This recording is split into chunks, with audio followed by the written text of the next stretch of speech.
your attention, for example, is mediated by unconscious forces. And you know that perfectly well. And this is another Freudian observation. You know, if you're sitting down to study, for example, your conscious intent is to study. But you know perfectly well that all sorts of distraction fantasies are going to enter the theater of your imagination non-stop and annoyingly. And there isn't really a lot you can do about that except maybe wait it out.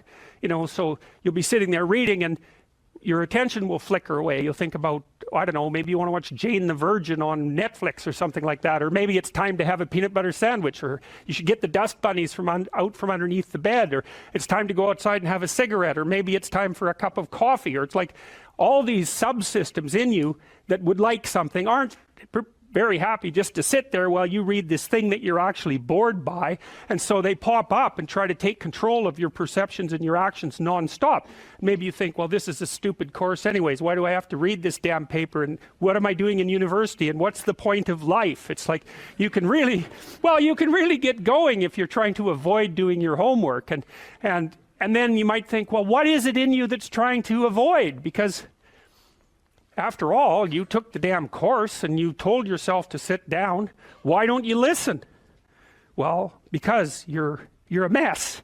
That's basically why. You haven't got control over yourself at all. And no more than I have control over this laptop. Okay, so there's the memory function of the unconscious, and there's the dissolutive function. That's an interesting one. The unconscious contains habits, once voluntary, now automatized, and dissociated elements of the personality, which may lead a parasitic existence. That's an interesting one. I would relate that more to procedural memory. You know, so what you've done is practice certain habits, whatever they might be. Let's call them bad habits. And you like those things to get under control, but you can't. So maybe when you're speaking, for example, you use like and you know, and you say a lot.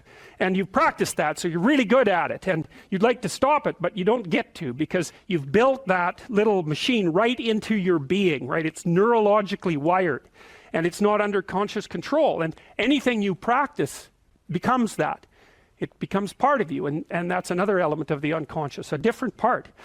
And then there's a creative part, which is that, well, you know, you're sitting around and maybe you're trying to write something, or maybe you want to produce a piece of art or a piece of music, or maybe you're just laying in bed dreaming and you have all these weird ideas, and especially in dreams, it's like, where do those things come from? And even more strange, one of the things that's really weird about dreams, and almost impossibly weird, is that you're an observer in the dream. It's like a dream is something that happens to you. Well, you're dreaming it, theoretically, so how is it that you can be an observer? It's almost like you're watching a video game or a movie, but you're producing it, at least in principle, although the psychoanalysts would say, well, no, not exactly. Your ego isn't producing it, your unconscious is producing it. It's a different thing. It's a different thing. And of course, Jung would say, well, it's deeper than that. The collective unconscious might be producing it. It's, in some sense, it isn't you exactly, or it isn't the you that you think of when you think of you.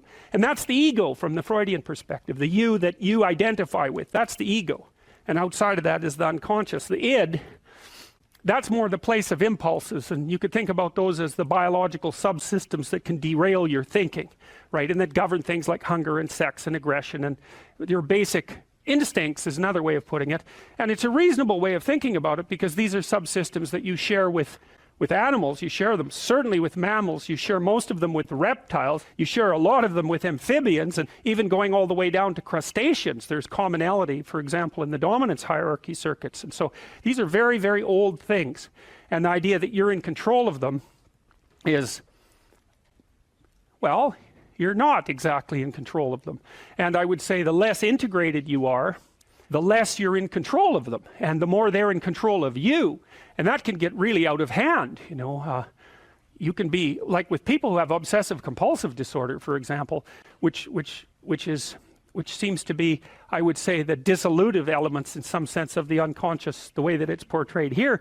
Poor people with obsessive compulsive disorder, they can spend half their time doing things that they can't really control, and they have very strong impulses to do them, and it's very hard on them to block them. You know, they'll almost panic if those things are blocked. And then you have people with Tourette's syndrome, you know, that they'll be doing all sorts of weird dances and spouting off obscenities and imitating people without being able to control it.